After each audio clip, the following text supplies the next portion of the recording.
A Hairy Problem by Blue Bastard. Chapter 14.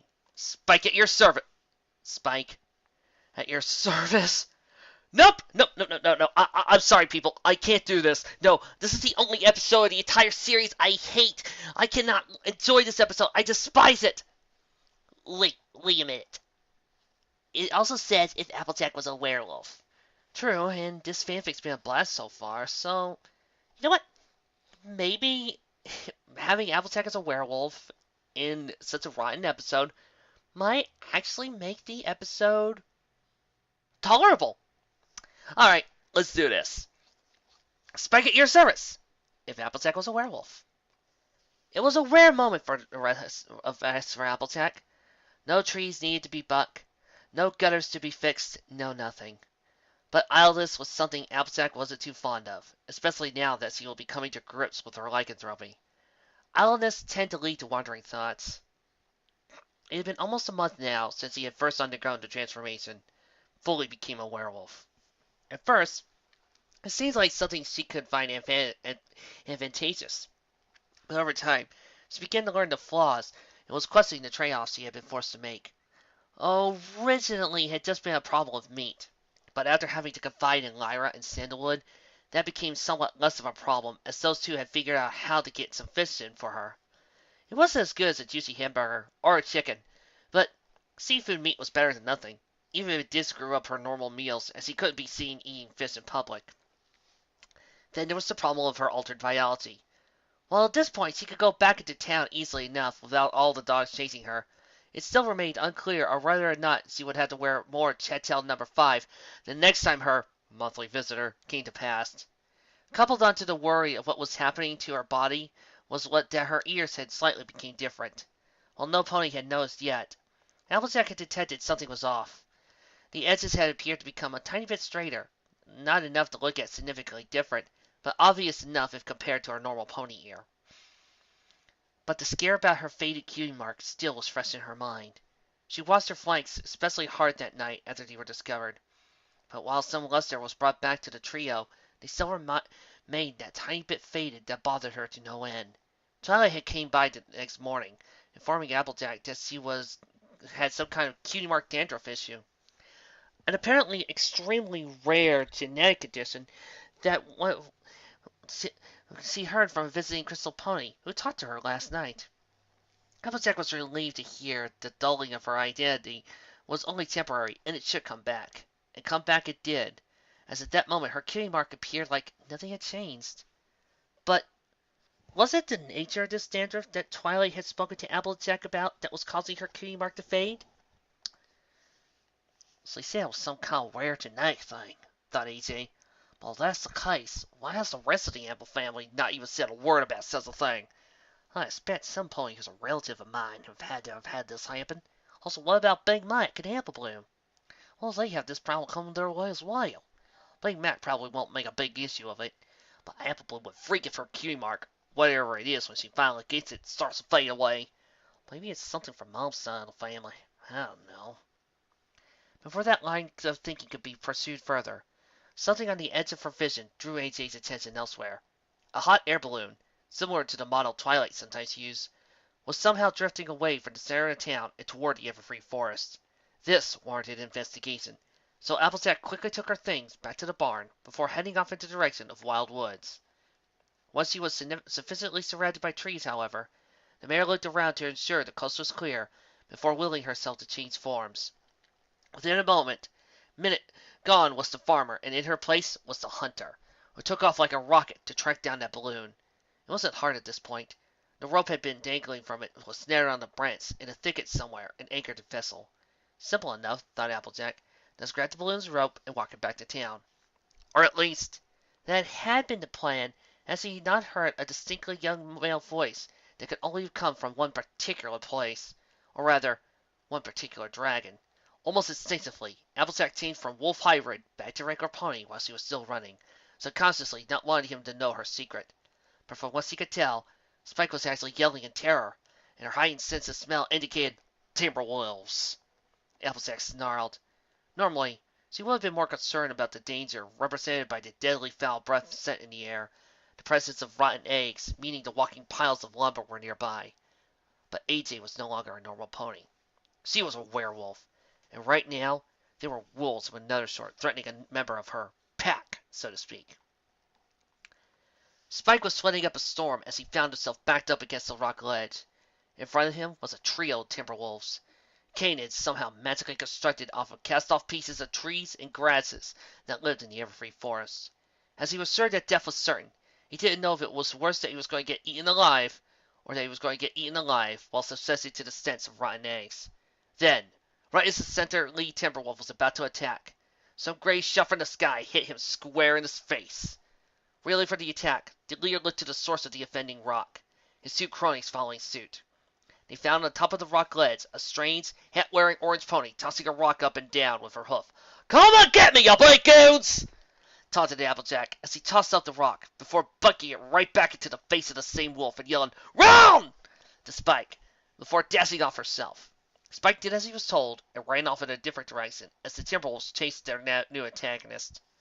Now, had Applejack been able to safely morph into her wolf form, she could have easily outrun the Timberwolves. But since Spike was still around, she couldn't risk it. Instead, as the wolves easily kept pace with her, she noticed the low-hanging branch in front of her. So quick thinking later, and one of the wolves went to pieces when said branch smacked him in the face. But the other two wolves continued to bear down on the pony. That number was quickly reduced to one when Applejack found some more small rocks and bucked them into the legs of her pursuers, causing the unlucky doppelganger to crush into the ground and break up under his own momentum. The last wolf, however, was almost on top of Applejack due to her pausing to kick rocks, so time was running out for her, at least until she saw a tree straight ahead that had a circular gap in the middle of it. Deciding to risk it, the farm pony called forth all of her rodeo skills and jumped through the hole, the Timberwolf falling close behind. Applejack made it, but took the landing a bit too hard and ended up rolling a bit, managing to stand up but only see two disembodied forelegs with sharp twigs rocking past her. They landed just short before clunching and crumbling into individual pieces. She was barely had enough time to take a sigh of relief before Spike came around and exclaimed, "Well, Applejack, that was amazing! I mean, you brought those boulders like they were rockets! Pow, pow, pow, pow, pow, pow! You saved my life!" Before then saying in a much softer tone, "You saved my life." Thus happy Spike was safe, Applejack simply replied, "Oh, don't license back. Come on, we should be heading on back right now." "Man, if I'm lucky you were out there. Why were you out here?" "Saw the balloon floating by with no pony in it. Came out to investigate." "Glad to see you did too, huh?" Yeah, I was investigating the hot air balloon. So, now that mystery's been solved, let's get out of here, huh?" Applejack didn't reply, but simply untied the ropes from the twig, which he noted looked a little too nice of a knot to have happened naturally, and started walking along Spike and out of the forest. Neither of them noticed the Timberwolf pieces behind them reforming in a menacing way. Later, Applejack and Spike were standing in front of a gate just outside Sweet Apple Acres. Cherry Berry had come to recollect the balloon, none too happy about having to walk all the way out to the farm to collect it. "Thanks for walking me home, Spike. That was very kind of you. But now I have chores that need tending to you. So, see you later." To her surprise, Spike immediately responded, "What chores? I'll do them." "Well, that's sweet, but you don't have to. It's the least I can do. You saved my life. I need to repay the favor." Now, getting slightly concerned about Spike, suddenly being a little too eager to do her duties, Applejack continued to try to turn him off the idea. "Shoot, Spike, that's what friends do for each other. You don't need to repay the favor." "Yes, I do." "Zerger, that's not necessary." "Applejack, you don't understand. This is something I really need to do."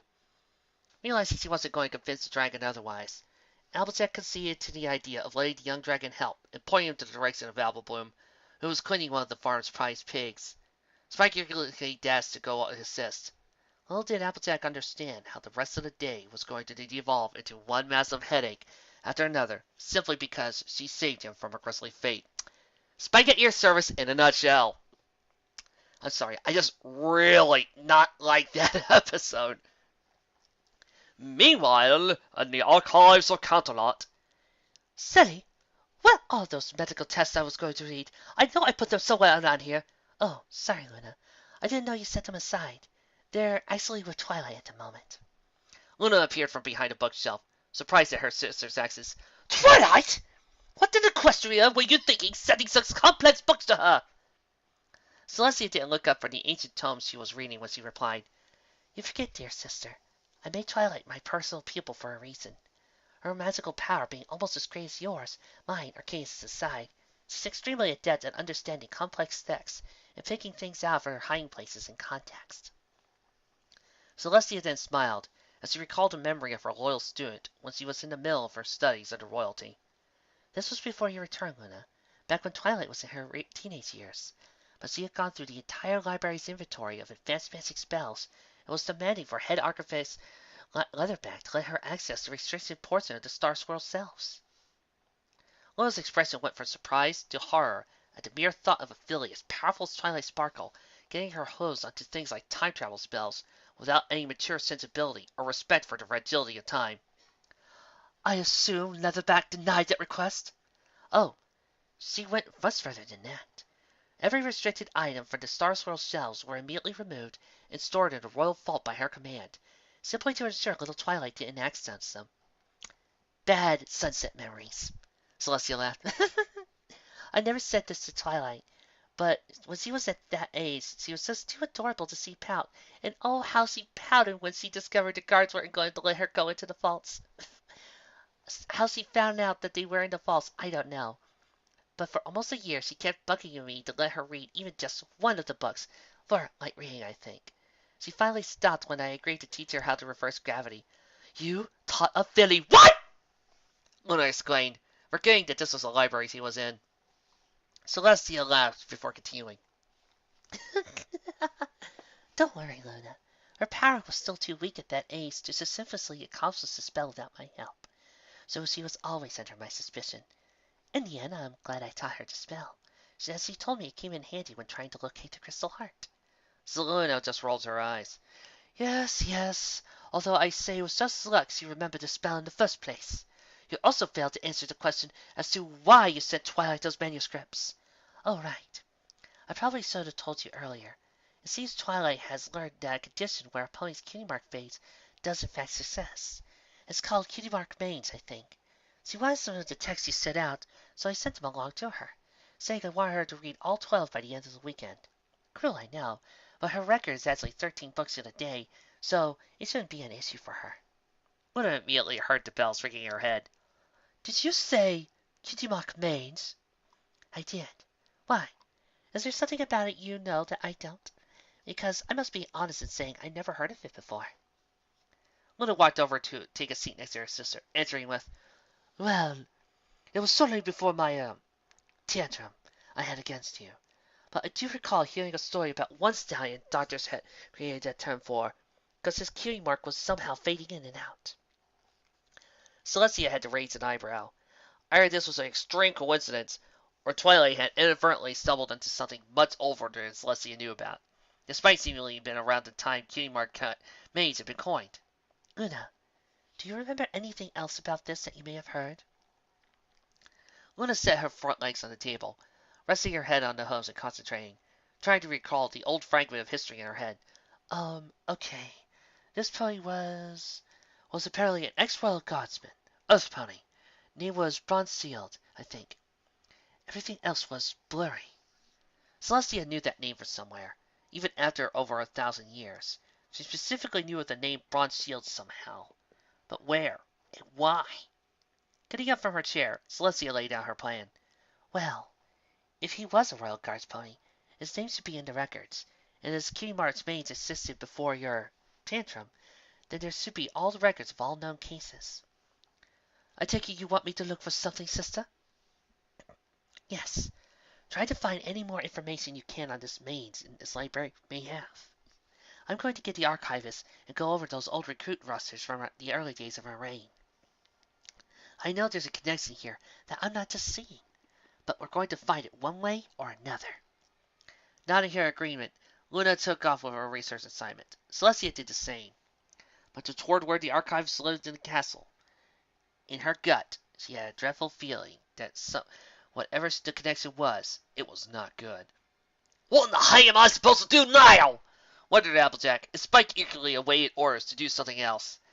It was bad enough that Apple Bloom had taken off after announcing the CMC's plans to get fitted for water skis in another harebrained attempt at getting cutie marks, Applejack was going to be worrying about her all day.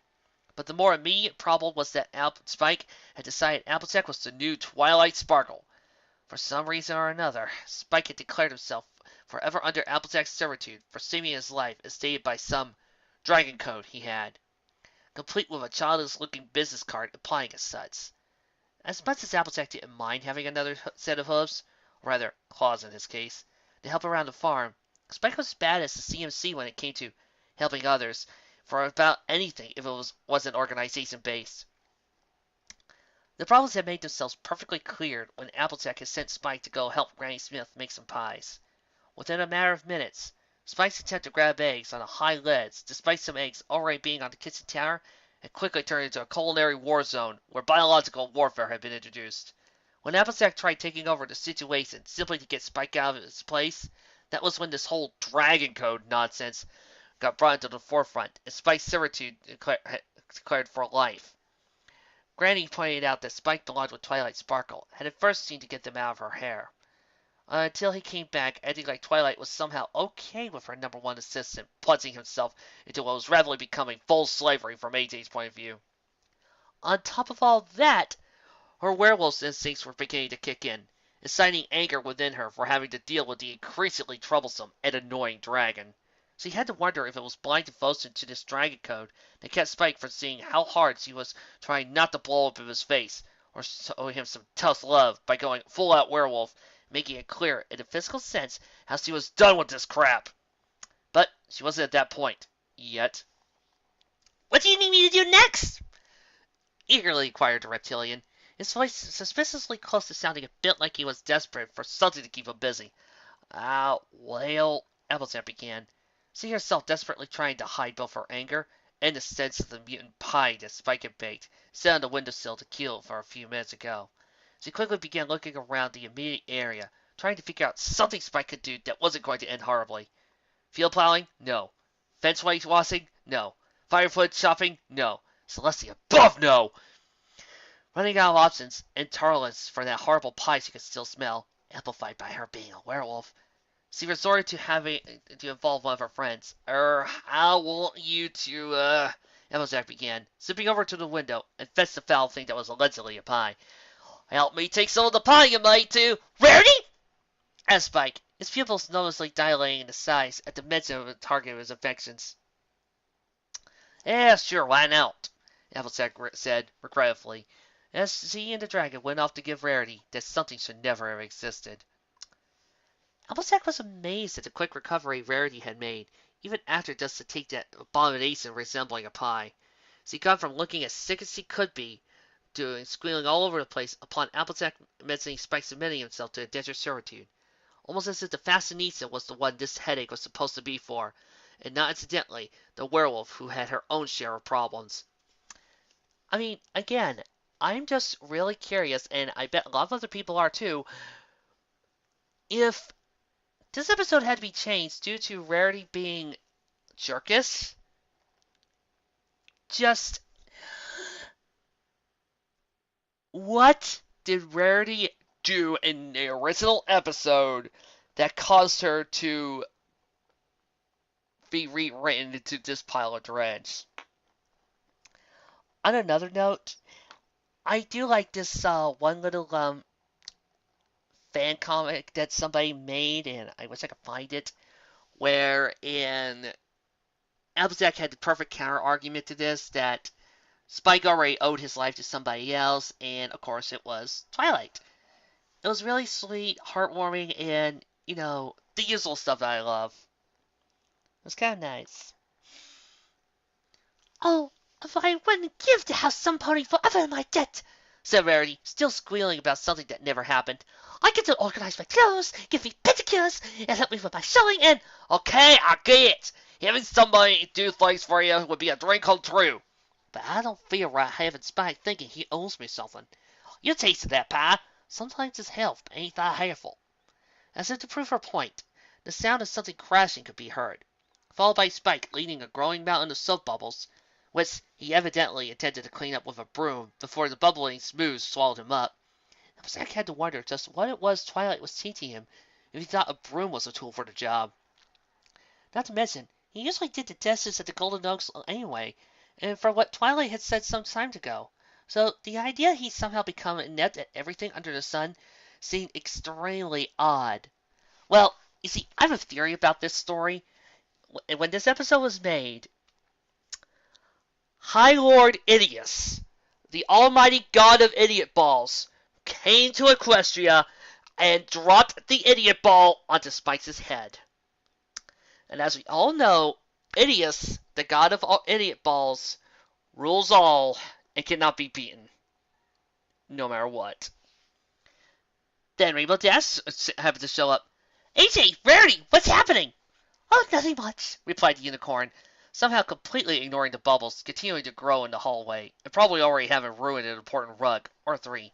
Just that Applejack saved Spike's life, and now he declared he will serve her forever. Sweet! What are you having do? Wash your laundry, clean your room, help you with your unfinished novel? Mine's about this awesome Pegasus who's the best flyer ever and ends up becoming the captain of the Wonderbolts! And mine is about this little alicorn filly who grew up into an adult mare and is currently traveling the wasteland.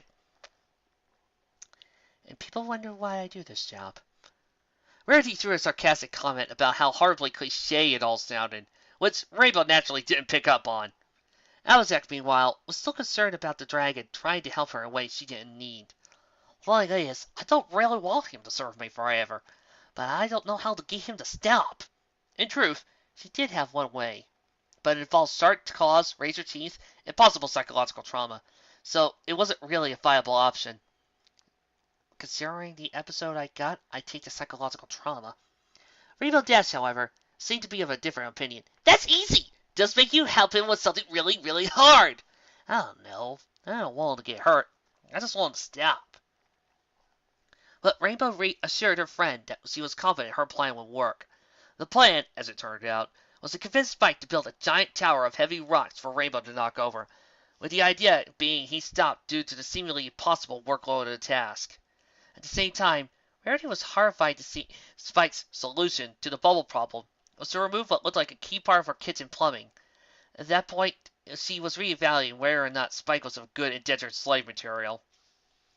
There has to be something here. I know it, said Celestia to herself as she pored over some of the ancient rosters of the Guard for the early days of her reign. Nearly, almost, the entire archivist staff was doing the same, all effort devoted to trying to find that one name, Bronze Shield. Even though much of Castle Everfree had been destroyed, along with most of its contents, in the battle between Celestia and Nightmare Moon, the archivist had somehow managed to escape destruction and was largely intact. As a result, they had been one of the first things to be moved to the then still unfinished Castle Canterlot, new capital of Equestria. Incidentally, the other thing was Luna's old room. But Celestia was losing hope fast of finding that mysterious name, wondering if one or two roster scrolls had not escaped destruction or were lost in a move. Your Majesty! Oh, I found it! Called out one of the archivists. Half running, half flying, Celestia hurried over to where the archivist gestured. Around the table, the other archivists gathered as well. Show me, Ebony Ink, said Celestia. Ebony gestured with a hoof to a specific name was written. Sure enough, as clear as day, it read Bronze Shield. When was this made? Demanded the Sun Princess, the sinking feeling in her stomach only growing. The date places the roster about a few days of your reign, Your Highness, replied Ebony. There seems to be some kind of notation mark here on the name, something about him being part of the 34th Centurion of the Guard at the time. If you don't mind me asking, Princess, why is this name... How and why I know Bronze Shield's name is of any importance is something that is its own private crown matter for the moment, Ebony. The fact that he's part of the 34th doesn't surprise me, but I don't know why. I do. The 34th is the only Royal Guard Centurion in history that went AWOL as traitors, at least until your sister tried to overthrow you in the subsequent reorganization of the Guard to make all basic groups into the regiments, into the EUP. Celestia would have snapped at Ebony for the unintentional insult to the younger princess had that only been the only detail. But if the 34th was the only rebel regiment at that time frame, that meant... Who was in charge of the 34th? Asked Celestia, not even bothering to try to hide the worry in her voice. Another archivist spoke up. I do believe that was Coronet Sable Loam, Your Highness. I remember reading about some kind of obsession with wolves that made him so unique. At that moment, all the archivists held their shock and what could only be Celestia's face growing visibly pale. Celestia herself couldn't believe what this information meant. Sable alone took its entire centurion up to Sombra, so that means every member of that wolf-loving cult was turned into a werewolf, thought Celestia, the pieces falling into place. It's certain that the majority of the werewolves got out of the Crystal Empire before Sombra made it fast for 1,000 years. So it's reasonable to assume this Bronze Shield fellow made it back to the Equestria proper. But if Luna's story is true, that the first known case of a fading Q mark was on a pony who was a werewolf, then what? Celestia realized he was getting worked up for nothing. It was all coincidence. The fact that Twilight was asking something purely out of theoretical explanation that possibly be related to werewolves. Additionally, Celestia realized where she heard the name Bronze Shield from. He had been Sable's right-hand pony, which only reinforced the connection, as Bronze had been the first of the few werewolves who had sought her forgiveness after Luna's banishment. The big scare with Applejack had been theorized to be one Big Mac probably didn't help matters either. But as long as Twilight wasn't saying she knew a pony whose kitty mark was fading, then there was no real issue at hoof. Your Majesty, are you alright? Celestia snapped back to reality, color returning to her white face. Huh? What? Oh, sorry. I thought something was terribly wrong, but it just made me making connections where there were none to be made. Thank you, all of you. I no longer require your assistance at this present time. However, I would like the specific roster to be kept at the ready, should I need to view it again soon. As you wish, Princess. Part 2. As Applejack stared at the massive tower of rocks still being built by the diminutive dragon, she was having trouble figuring out why she should have the most tiring and dangerous task he had yet undertaken, as the only one he had gone off so far without a hitch. She had to admit that this work ethic was certainly commendable, but here it was being put to use for the most inane of things. Rainbow, on the other hand, was one who would be suffering the most from this plan having backfired. While she did have plenty of athleticism and strength for a Pegasus mare to back up her boasting, the whole smashing through rocks had naturally not been said with confidence. The concern on her face told the whole story, while Spike continued to build the tower almost as high as the average cottage in Ponyville. Oh goodness, if it had been me, I would have just pretended that I didn't have anything for him to do. Fluttershy, who had just happened to walk on the scene, commented. Now, what an odd like a lad? Rhetorically asked Applejack, not taking her eyes off the creation of the stone in front of her. It was as if some cosmic entity had been enlisted to help Spike build the abomination, as by all rights the way it was not straight up should have made it topple an hour ago. Yet Spike stood at the top of his reality-breaking monument to serving Applejack. Is this high enough? Spike shouted down from his lofty location. The fact that he had shout was more than enough evidence it was plenty high already. Applejack called her unwanted helper down by confirming the task was done, fearful that if that thing actually did fall with Spike on top of it, it wouldn't be pretty for any pony. Bad news. He actually ended up building the whole rock tower. Good news! I got a rock tower to not go down, Rainbow moaned as she began her reluctant ascent into the sky. As he began to prepare to do the deed, Spike was shouting an unending stream of encouragement and getting a little too much into things. Applejack and Fluttershy, meanwhile, were wisely backing far away into a nearby shelter. The tower was going to fall, and no pony wanted to be turned into a pony pancake for the falling rubble. Finally, as the two ponies and one dragon watched, Artie shot into the tower and did indeed make it crumble. As thus, we have Rainbow Rocks. Thank you. I'll be here doing this live read all day. Spike was still oblivious to the actual danger he was in by not being under the shelter, was awestruck by the awesome sight of a blue pony smashing into rocks. He was also completely unfazed when a rather large boulder landed not a feet away from him. He then asked Rainbow if she wanted Applejack, as in himself, to rebuild the entire thing so she could do it again. Rainbow, for whatever reason, actually agreed. To her credit, she didn't pass out from the massive headache a pony would get from smashing into giant rock towers and not instantly dying or sustaining some serious harm. Applejack, however, would have none of it. No! She cried out, Rusty out to see if the Cyan Pegasus needed help. I don't think she needs any more of your help. And by your help, I mean my help. Isn't that right, Rainbow? Yeah, I think I'm good. For now. Rainbow hazily responded, regaining consciousness. So am I. I just can't think of one more thing I need your help with, so you don't need to do anything else. Applejack was hoping that was the end of it. The end of Spike constantly following her around and doing everything for her. Unfortunately, Spike's dedication to the idea of lifetime servitude found a different way out of Applejack, not outright telling him to do things. That he could continue to prove he is a noble dragon by helping her with things she didn't even know she needed help with. Fluttershy stated the obvious. I think if Applejack needed help with something, she'd know what she needed help with. Spike, however, was having none of it. Well, what if that Spike Applejack needs help realizing what she needs help with? Like, maybe your bag needs stitches. Scratch, scratch, scratch, scratch, scratch, scratch, scratch, scratch. He did so and proceeded to scratch Applejack's back. Oh, what else, my old God? Said the mare as the pleasurable sensation reached her brain. At the same time, her hind leg began to move up and down, an involuntary movement from the stimulation. Neither Pegasus noticed, however, as Spike quickly decided Applejack needed help with something else, like remembering her favorite song, to which he began singing a little ditty A.T. had never heard of in her life. For the record, her favorite song was Cotton Eye Joe, or that she needed help with breathing. Breathing? I certainly do not need help breathing. Applejack retorted, but was cut off by Spike ramming a bellow pump into her mouth and proceeded to inflate her like a balloon by means no pony would ever know save baby Pinkie Pie. Thankfully, he pulled the pump out and deflated her back to normal size. Spike might as well have been living out his own delusions of servitude at that point, when he continued to be obvious of how annoying he was getting. See? There are plenty of things I can help you out with, and you don't even have to— No! Shouted Applejack, her patience wearing extremely thin at this point. It was taking every last bit of her self-control not to shift into a wolf and maul the little bastard right then and there. I like Spike normally, but AJ, give into your influence.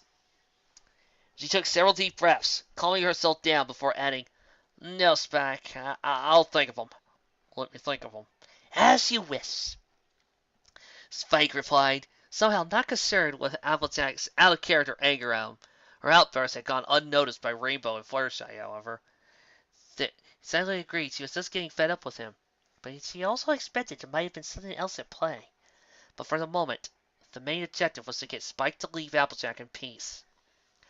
Elsewhere, nearby, Iron Will and company were setting up more Timberwolf traps. Or rather, willy-nilly were doing it, while Iron Will just looked at a map detailing the part of the forest they were close to. Oh, yeah, right here is good. Supervised Iron Will. We're going to do better than this time, boys. Iron Will knows it. The plan this time was to test a modification to Iron Will's tactics of wolf catching. Instead of going into the forest himself, he was going to remove all the dangerous variables, such as getting ambushed by hordes of Timberwolves like last time. Now the plan was just to lure them out to the forest with various kinds of bait. Stinky cheese, tenderized meat, fun to marry, of course. Even a rather cheesy-looking cardboard 2D knockup of a female Timberwolf wearing excessive male makeup and a dress so hideous, Rarity would think Iron Will was trying to torture the cardboard with fashion.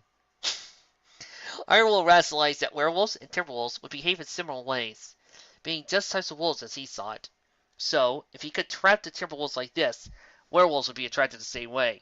Heck, if he's lucky, he had catch a pony who'd fallen for the bait and be able to snatch up the werewolf like he had planned to gain the hands of the princess. Yeah, like our Will's going to be that lucky. Grumbled the Minotaur, as he put the map down and actually started pulling down some traps himself. While it would be nice to get this thing over and done with, his actual concern was that he had to do it in the event of one of the mythical monsters fell into his traps.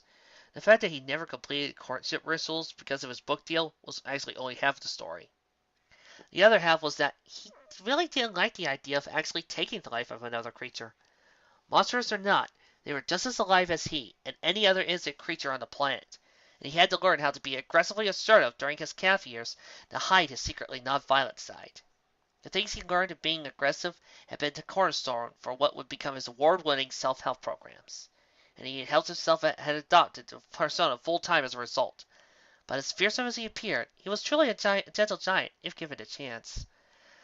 Then again, if he had to back up his aggressive nature and start inflicting real pain on enemies for any reason, he wasn't afraid to put his muscular build to use as a weapon. To him, there was a difference between hurting something and actually killing it. But there needed to be justification for that. Iron Will had to stop and wonder about that. A wolf trap half unfolded in his hands. Were werewolves truly innocent? Almost all the stories about them involved horrible, brutal attacks on defenseless ponies. Plus, if the story was true, then one had actually killed the Minotaur Queen of old. So, in a sense, if Iron Will did find a werewolf, there was almost certain justification for hurting it, maybe even kill it, in the name of avenging the Queen. But there were still other moral questions to be asked, ones Iron Will was still trying to find the answers to. So, he pondered and he continued to lay down traps. One thing would lead to another, but as far as he was concerned at the moment, he couldn't go home until he had a werewolf carcass draped on his shoulder and the battle scars to prove that the kill was true. He actually agreed to it, thought Applejack as he trotted over to Golden Oaks. Spike for once not begging for more slave work. He actually agreed to count every single blade of grass on the farm. Every last one! Indeed, Spike's dragon code made him cheerfully agree to do even the impossible. On the bright side, he didn't actually require her to be around while he did stuff for her. So, while he was performing a task that simply could not go wrong in any conceivable way, Applejack was going to get Twilight's side of the story. She doubted Twilight would so easily agree to let Spike leave her care.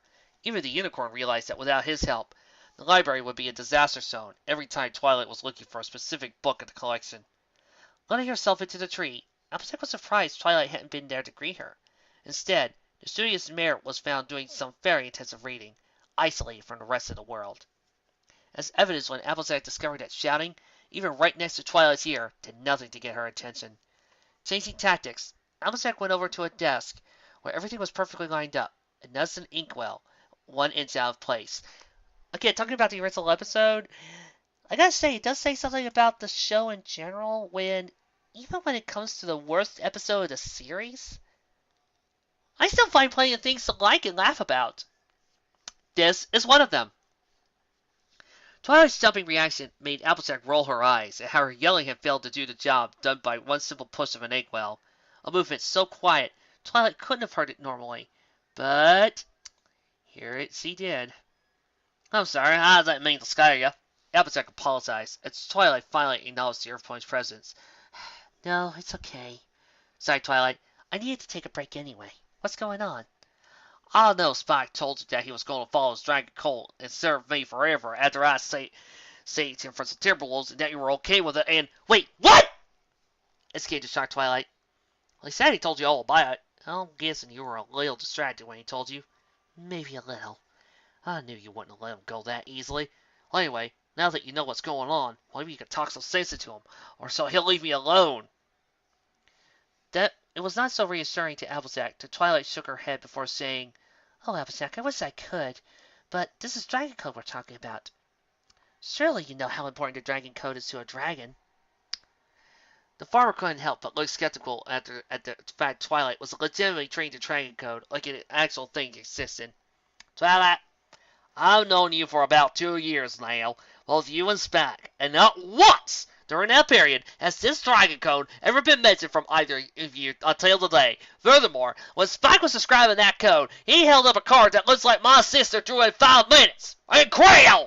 On top of all that, I remember you explicitly stating that the night before Spike went on that big old Dragon Migration thing, neither you nor Spike nor a single book on this here library knew anything about a creature's dragon culture and behavior or dragon anything.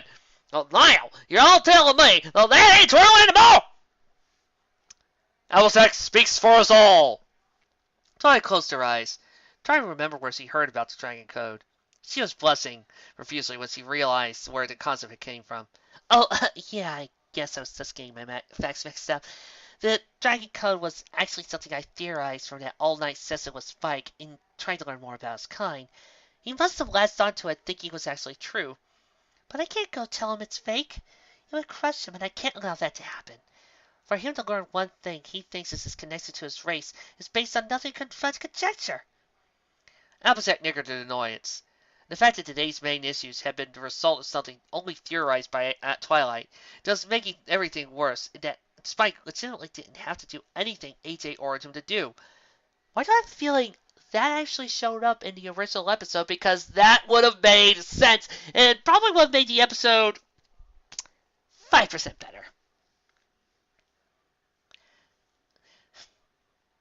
Eh, Well then, if you can't remember anything about that stupid code, like get back to normal, I'm all ears. Otherwise, you're gonna have to tell the truth, because I can't have him trying to help me for the rest of the time. Charlie put a hoof to her muzzle. There's only one other way Spike is going to fulfill the debt he feels he owes to you. Applejack let out a small sigh of relief. There was actually light at the end of the tunnel, an outcome where Spike would not get mauled by a werewolf pushed beyond her limits of tolerance. Then she realized Twilight probably didn't know why Spike was even in this position in the first place. Alright, great. You can tell me on the way back to the farm. But before we go, I need to know just what is Spike supposed to be doing today instead of enslaving himself to me. Well, I told him to take the day off. Princess Celestia sent me all these medical texts straight from the Royal Archives that I need to read by the end of the weekend, so I had no need for him today. So what you're saying is that you have no idea what he's been doing today whatsoever before pledging himself to my service? No, I've been too engrossed in my books, I guess. Why? Does it involve how you saved him from the Timberwolves? It was then the pieces fell into place.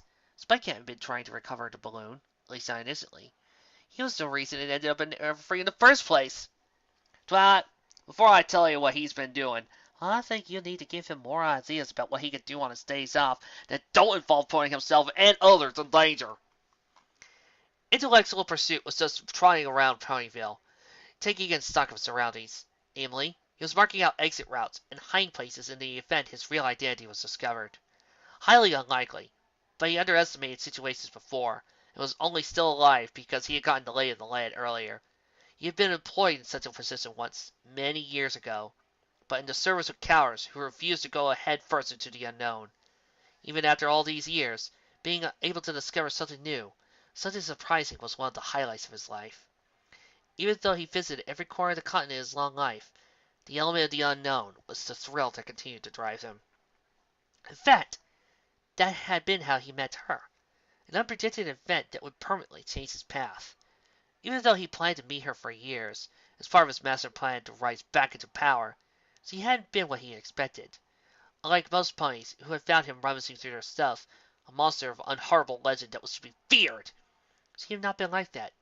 Rather, she found him interesting. The fact that she pretty much given him everything he wanted at that time was a big surprise. But most shocking had been her willingness to come back with him into the wilds.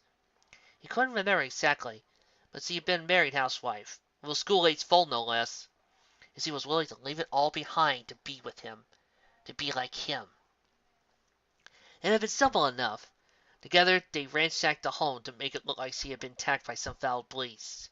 He remembered her blood had tasted so sweet as he dunk her fangs into her neck, the crimson fluid dripping out and staining at anything it touched.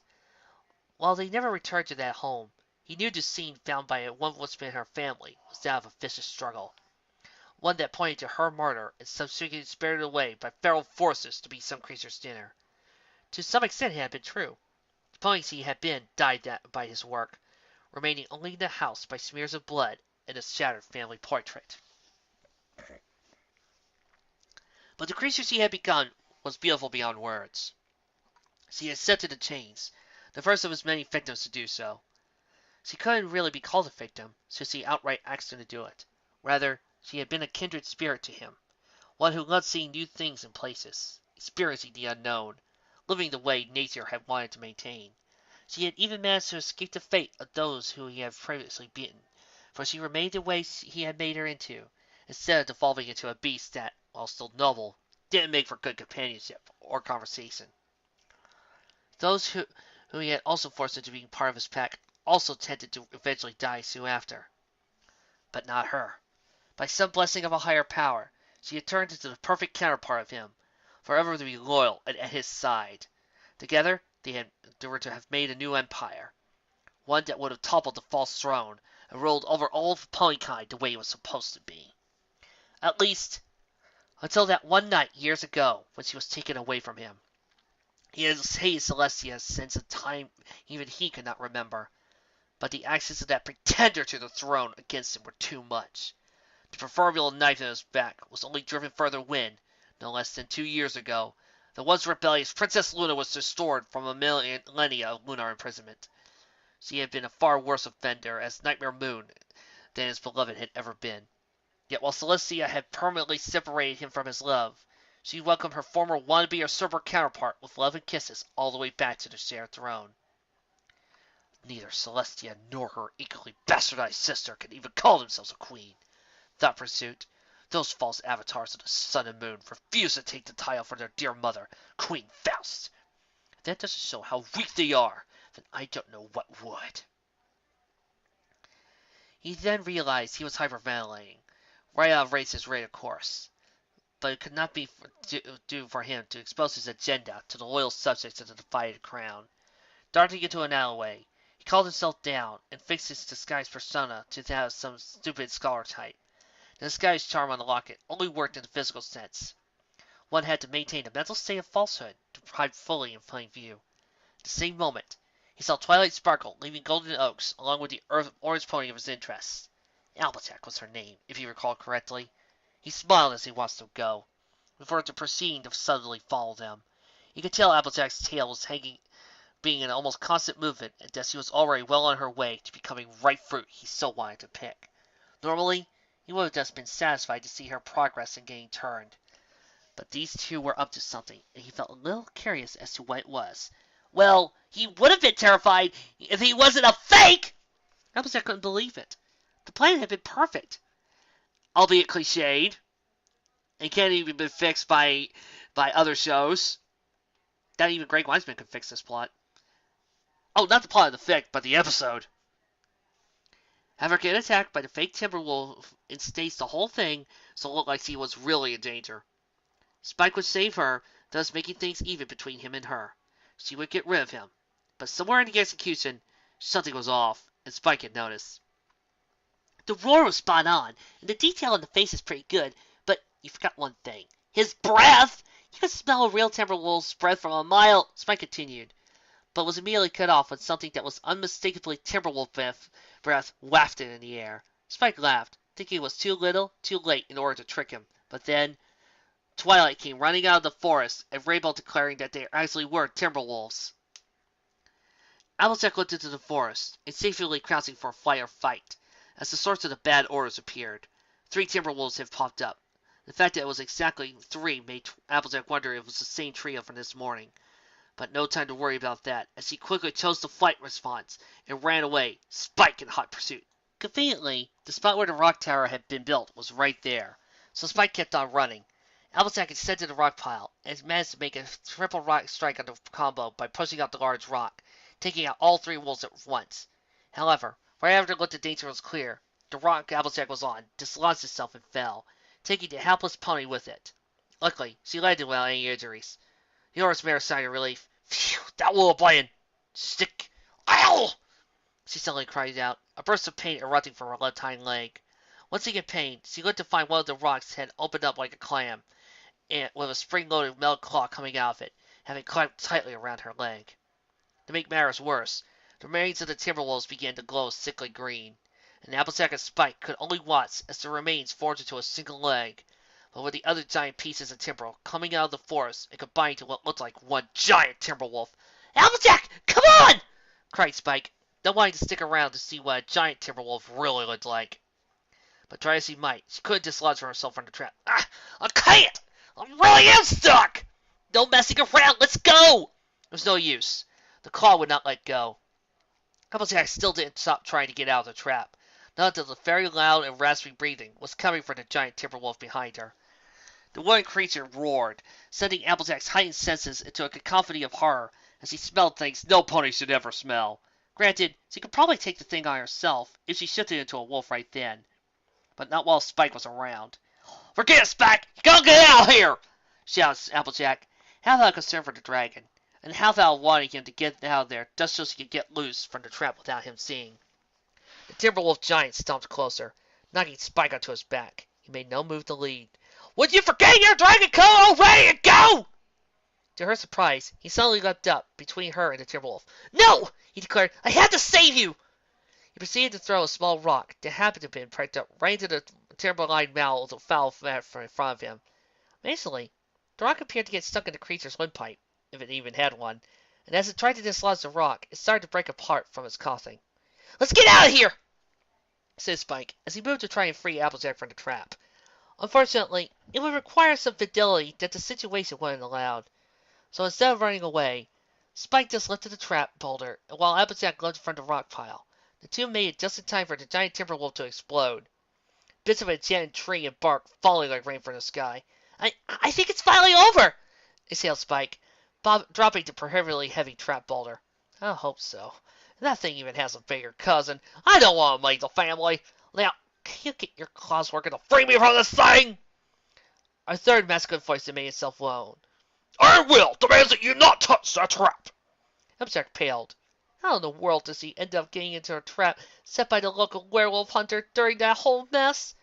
She was done for now. That was all she could think of. Spike, on the other hand, was incredulous. Why not? Can you say she needs help getting out of it? But the trap was meant to catch wolves, so the only conclusion Iron Will can see how a pony can be caught is that she is herself is a werewolf. Yep, she was done for. It would have been, had Spike not thought fast. Does she look like a werewolf to you? I mean, come on! I've known her for years. If she's a werewolf, I'm a griffin! Well, very pleased to meet you, Spike the Griffin. Iron Will does not see what you mean. If Applejack here was a werewolf, don't you think she looked, like a wolf? Like her coat would be longer, so you have fangs coming out of her mouth, so you have actual paws instead of hooves?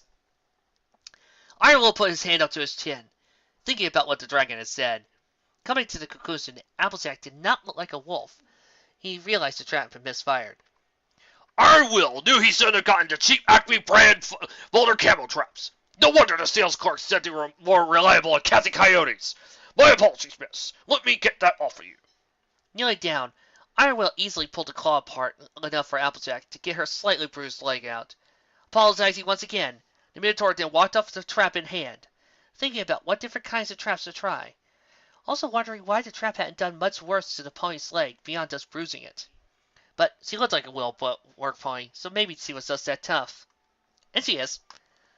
Applejack was just relieved. Spike had managed to save her life not once, but twice within a time span of 5 minutes. All she could do was say, "Thanks, back." Hey, no problem. I guess I must have just picked up that trap by accident since, well, it looks like a good rock to use for the rock owner. What was with that fake Timberwolf attack, though? Applejack sighed. Look, I know this Dragon Code thing is important, but if something like this comes up in the future, do you think maybe we could go back to my code, say that's what friends do, and leave it at that? I promise I won't think of you any less noble. I probably also won't end up killing you, because I swear, if you ever try to be super helpful like this to me again, I seriously will not be able to stop myself from tearing you a new one! Yeah, that sounds good to me, Spike cringed. Spike, hoping Applejack's implied death threat wasn't jest, but maybe let's just try to avoid situations where one of us actually needs the other to save their life. Deal! The two bumped into Pegasus, claw to hoof, before they departed. Applejack slightly limping for the residual pain from the bruises inflicted from the trap, although each step the pain was lessening. From a distance away, Intellectual Pursuit had seen the whole thing. He had rather been interested to see what Applejack would do if faced against a larger, more dangerous enemy. However, between the unexplained claptrap in the boulder and the intervention of the baby dragon, it had not been a good set for evaluating her abilities anyway. But maybe I could set up something to test her, mused Pursuit as he turned to head back to Ponyville proper. There was research to be done, and threats to test the orange protein to arrange. There. You happy now, Mr. Reader? That episode wasn't so bad after all. No, you're right. Having Applejack as a werewolf did eventually make the episode better. Well, let's move on to the next chapter, audience.